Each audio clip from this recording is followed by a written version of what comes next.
Welcome back to John Madden Sales. I'm Becky and we have 3-year-old colors here, and we thought this would be a good opportunity to review how we start our young horses. Usually we start our 3-year-olds in the winter when everybody's down in Florida and it is June, and we are starting colors here mainly because you can see how big he is and he just needed a little bit more time to mature. I stand at 5'8" tall and colors towers over me, and we sticked him yesterday and he is 17.5 and still growing, so we thought we'd give him a little bit more time to mature, and we're starting him now. So at this point, Colors has been living in the field. He was gelded last fall, so he has a little bit of an advantage over some of our other young horses that he has experienced living in a stall, where he was in when he was a colt and not playing as friendly with his friends as we would have liked. So we gelded him, he had some time in, and we had an opportunity to do a lot of things with him, so he knows how to go in the wash stall already. Some of the things that we do over the winter with our 3-year-olds. He stands really well for the farrier, which all of our 3-year-olds do, even in the field. He has been on the walker already, so he's a little bit ahead already, as opposed to the other ones that I started in January. Now we're getting to the point where he is going to wear his first saddle, and that is what we're doing today. Okay, so I am prepared right now. I have a handler. This is the lovely Lisa. I also have my saddle pad, which I'm going to get him kind of used to flapping around his body. I also have a pocket full of treats. I love, when I'm not wearing riding pants, I like wearing pants with a lot of pockets because you can carry carrots around and easy access for rewards. So we've already brushed him, and now I'm just going to kind of get him used to what this is, the scent of it, kind of flapping it around. He's had a towel, he's had a towel on him, so I don't foresee this to be any big problem, but sometimes when you start doing things over top of them or flapping them around, it can be a little scary at first, so we try to make this as positive as possible. And he's going to tell me if he needs a little bit more time with any of the things that I'm doing. So if he stays relaxed as I flap it around. There he was a little weary of what I'm doing.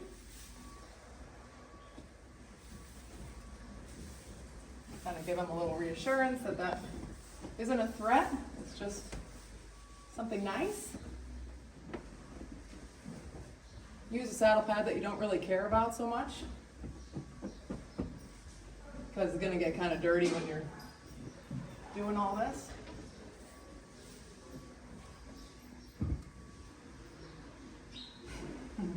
You're good. It's okay.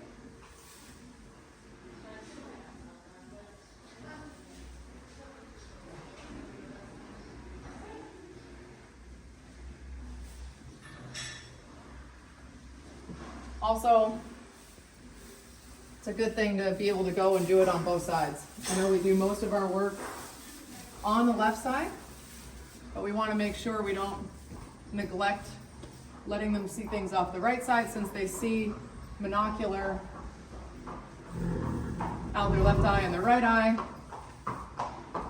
When they're looking to the side, we want to make sure we get them equally as comfortable on the right, which he's not right this second, which is not abnormal.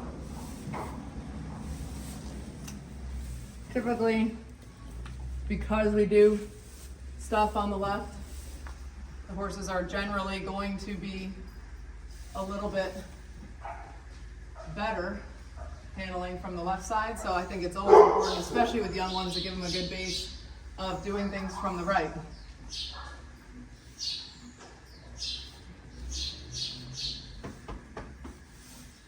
Good boy.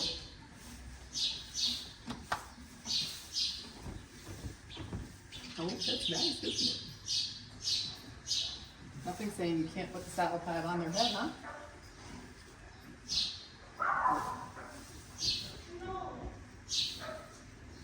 Oh boy. About how I would expect this to go. Okay, next step, I'm going to introduce him to the non-slip pad. One thing I'm always kind of careful of doing is not having any of these experiences be something that is preventably traumatic.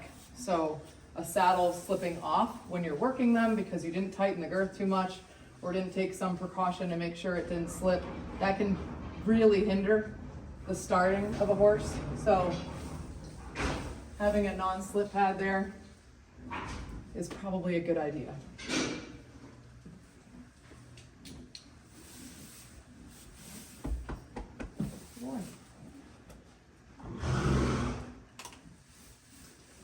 Lots of positive rewards.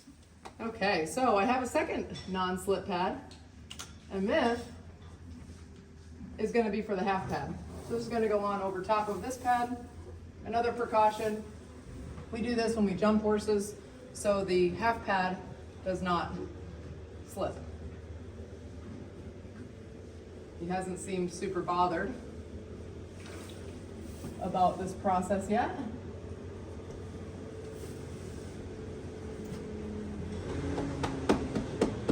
Now I'm just going to make a little noise up there because when I put the saddle on, I don't want him to become startled.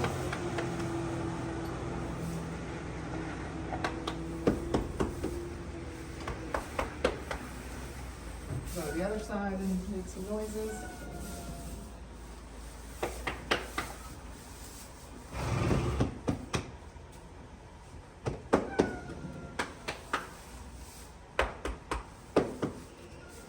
Good boy. Now it's time to introduce him to the saddle. I've taken the stirrup irons off because sometimes this, just having this up there flapping around can be enough. So I let him smell it, not chew on it. And I do let it make some noise. Oh, what is that? What's that?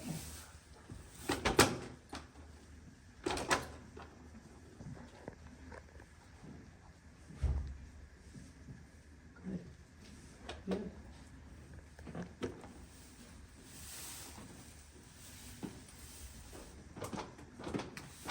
I bring it back here and let it make some noise, then you can kind of see it from the side where he's going to see it when it's on his back. Good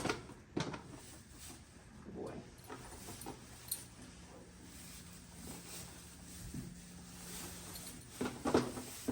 He's from the right.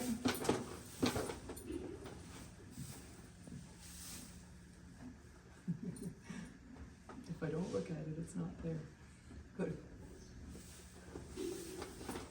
Good boy.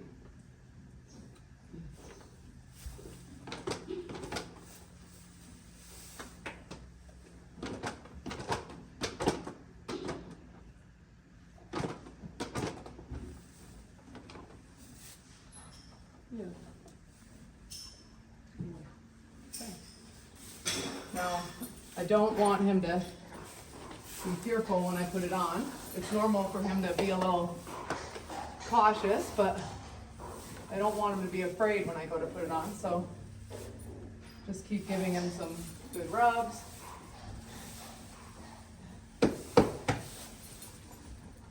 Yeah, that's gonna go on your back.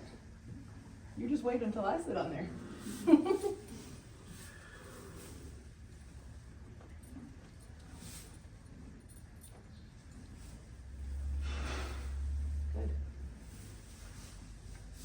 It's okay if he's looking at it and looking at me and kind of wondering what the heck is going on. I don't want to leave this saddle and walk away unattended because that would be one of those preventable things. And we can prevent this from being traumatic. If he were to move real quick, I need to be able to get this off his back quick.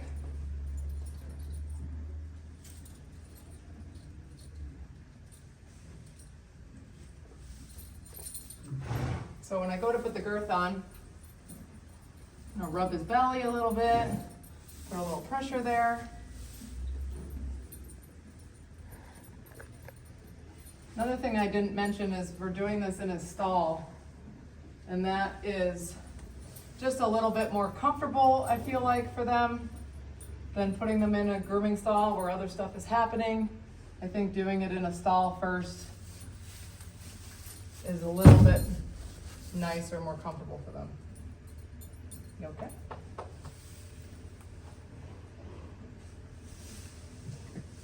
I'm gonna have Lisa kind of move him over, and I'm gonna stay with the saddle so I can get on the other side of him. Good. Good.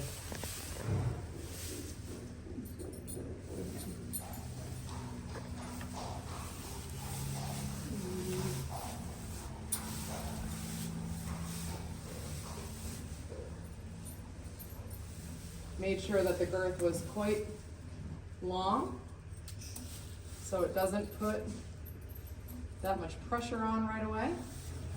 And the saddle is not super secure yet, so I'm still right here with it. I do not want him to have this slip and have this be a bad experience.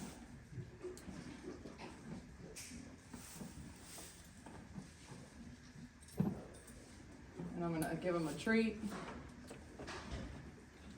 inch it up a little bit.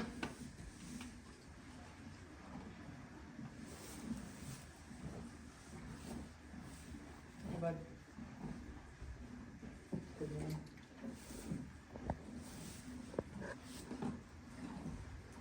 I'm gonna get it up a little high on the off side, so then I can be just on his near side for a little bit. Good. All enough to go under. You're good. What do you think?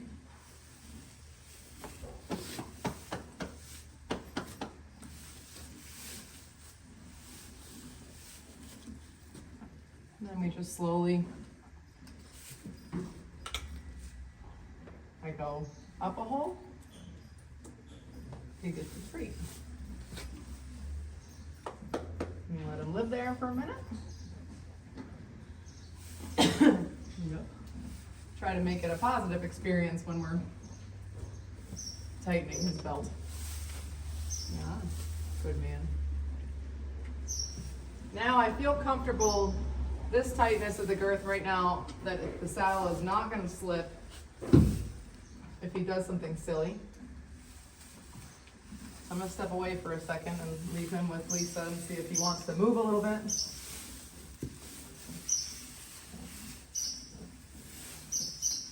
And he was pretty good about putting it on and didn't really give me an indication that he would do something silly. If he did, I would have slowed down that process. So colors was great today. We did a little bit of walking around the stall with the saddle on, let him wear it for a little while, and that's plenty for today. One of the keys with young horses is doing a little bit frequently, not overdoing one session. So in the next video, you will see us progress this depending on how he's handling this, and we will leave the stall and we'll go to the round pen and do a little work with just the saddle on a lunge line in the pen. So if you like what you see and you want to see more, be sure to follow us on YouTube and our Facebook and Instagram pages.